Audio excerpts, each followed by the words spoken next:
Ati shtjellojmë dokumentarit që i sillni punën fantastike që e bëni në matë për t'informuar pak a shumë dhe shikuesit e mëngjesit ata që s'kan pasur mundësi të shohin brëm dokumentarin. Ke prekur një çështje shumë të ndihshme, një prej vrasjeve që ka bërë buj goxha shumë gjatë këtij viti dhe që nga gushti kur ndodhi deri më tani ende ka dilema dhe pikpyetje her pas hershme. Çfarë ndodhi konkretisht në bajicë të Lipjanit? Është një temë që ka të rëndit jo vetëm fshatin bajicë të komunës të Lipjanit, por të gjithë Kosovën dhe si rrjedhoi kanë gjallë edhe kurreshtjen tonë për me marrë vesh pak më shumë detaje se pse ka qenë deri te kjo vrasje, çka ka ndodhur, çka ka pas paraprakisht, çka po punojnë organet e rendit, çfarë rezultatesh, në çfarë pista hetimesh ata po punojnë dhe cili është domethënë epilogu final për këtë rast.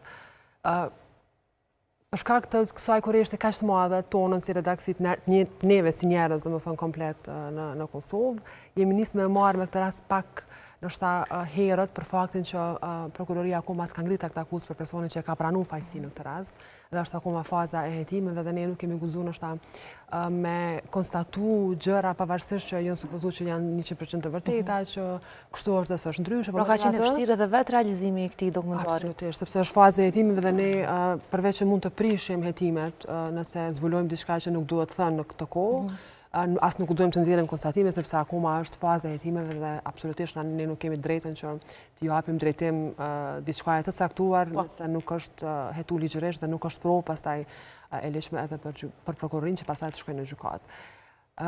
Kemi pas rastin disa herë me shku në fshatin Bajicë të komunës së Lipjanit, është një fshat me një infrastrukturë goxha interesante, ka një bazen termik aty brenda, ka disa lokale interesante, restorane, kështu dhe është një komunitet goxha interesant.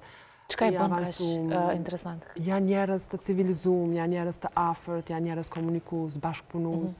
Domethënë që jo të gjitha fshatrat në Kosovë gjejnë këtë raport të afërsi, këtë bashkëpunim, sepse secili në një formë ose tjetër ne shikon punën e vet, vazhdo me gjërat e veta, dhe nuk është që as të ofron komoditetin e duhur që ti me zhvillu intervista, muhabete, me pi një kafe herë në një shtëpi herë në tjetrën, që me mrim për me mbledh informacione dhe me pasë që shka qenë vërtet situata. Çka është me ardhi të ky lloj krimi që rrallë kemi pa? Top Kolshi e ka pranuar vetë fajin. Ai ka thënë që unë e kam vrarë, sipas asaj që ka deklaruar në prokurori, në polici në fakt në këtë fazë, ai thotë që kam qenë duke punu në arën time, duke i qel vijat e ujit për me ujit arën e misrit, cilin ai e ka marrë me qëra, dhe ai ka kalu aty me lopën e tij, ka ardhur te ara, kanë filluar me u kasafyt me fjalë fillimisht, pastaj sipas versionit të topit, Enveri e ka godit me bishtin e një mjetit punës që ka qenë duke punu aty.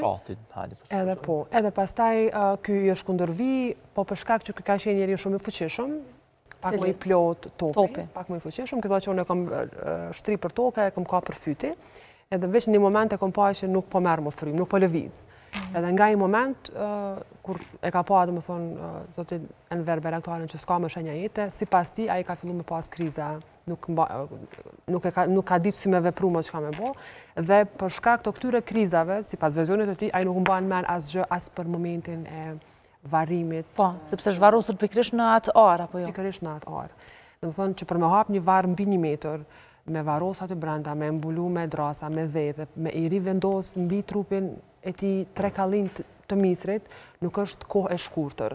Dhe rrjedhimisht topi ka deklaruar që nuk mban men asgjë në këtë periudhë, që është pak e çuditshme, po çka është akoma më çuditshme është që prokuroria në Prishtinë për këtë rast dhe për këto hetime po aludon, po dyshon që nuk është vetëm topi ai që ka kryer. Pra mund të ketë persona tjerë të përfshirë. Janë disa të përfshirë, ose në përhapje të varrit sepse teknikisht është e vështirë, ose për kryerjen e veprës, ose edhe për varimin. Akoma është e paqartë si situatë në këtë fazë të hetimeve.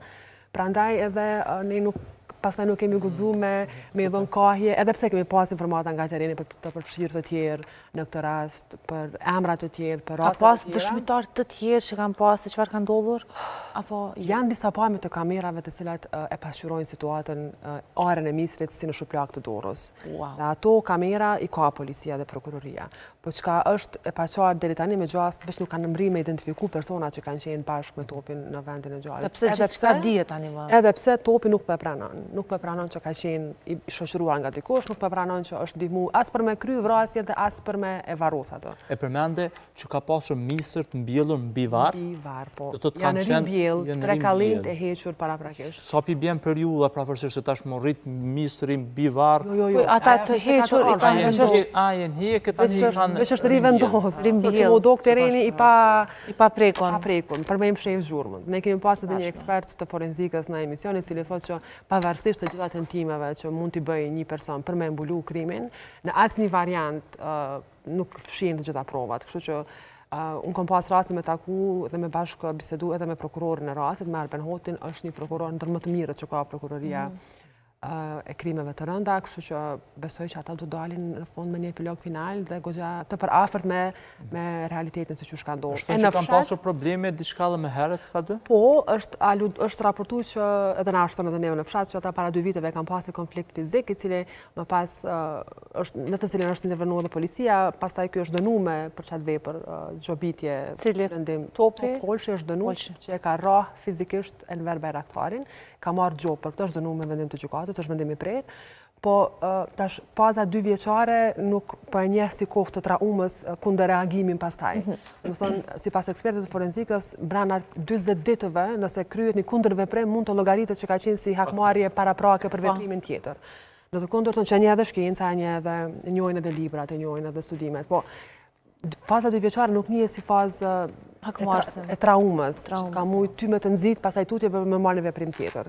Po aty në fshat ka aludime të rëndësishme. Guxojmë të përmendim ato aludime të fshatarëve?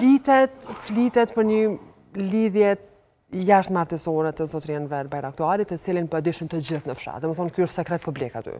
Secili njeri që e kemi taku, që kemi ulë me pi një kafe me të, me bisedu pak më thellë, secili njeri na i ka përmend. Të njëjtin rast, të njëjtat emra, të njëjtat detaje, të njëjtat elemente. Ishte i përfshirë në këtë lidhje edhe Kolshi?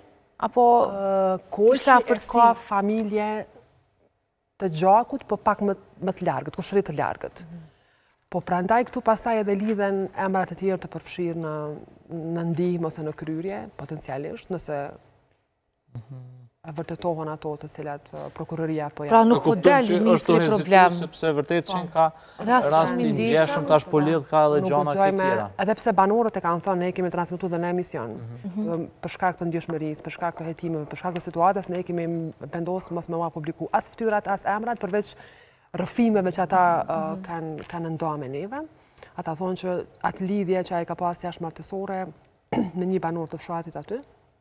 Banor apo banore? Banor, në gruan e tij, gruan e atij komshiu, se nuk e kishte shumë të largët me shtëpi banimi kështu, nuk ishte shumë largët shtëpia e Enver Bayraktarit me shtëpinë e zonjës me të cilën ka pas raporte jashtëmartësore kështu.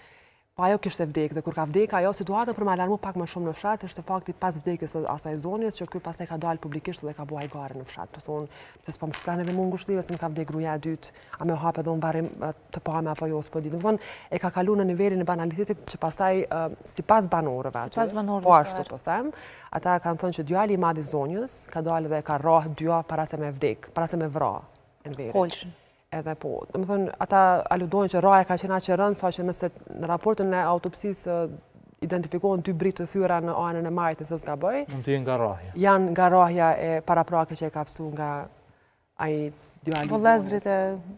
djali i zonjës e cila ka pas raporte. Djali i zonjës, okej, wow. Një rast shumë i ndihshëm Blerta, pra nuk është arsye apo nuk janë motive të kësaj vrasje mistre, ashtu siç është raportuar, po pas ka diçka më shumë. Edhe eksperti forenzikës që ne kemi pas në rast, në emision, ai thotë që kallimi i misrit është absurditet me u vlerësu ose me u cilësu si motiv për me të shty deri tek vrasja sepse është tepër minore, është jashtëzakonisht e parëndësishme si vlerë që të me të nxit për me bu një veprim të tillë me marrë jetën dikujt.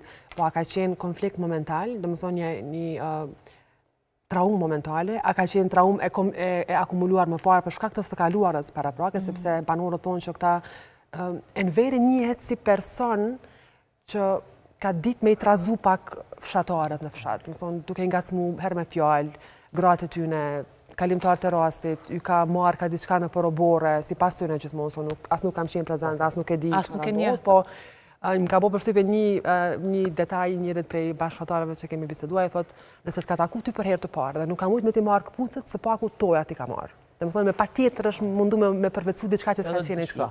Tash banorët e kanë ditë këtë gjë, po veç e kanë lënë. të moshuarit, bashkëtarët e tij e kanë lënë, nuk e kanë trajtu. Nuk është që janë marrë me të, si kanë njëve as vëmendje, as fokus, as gjë, as ku. Po tash gjeneratat e reja është pak më ndryshe, sepse ata janë pak më temperament, janë pak më të palurueshëm, më nështë protektiv të prona, gjërave të tyre dhe nështë nuk arsytojnë veprimin e tij.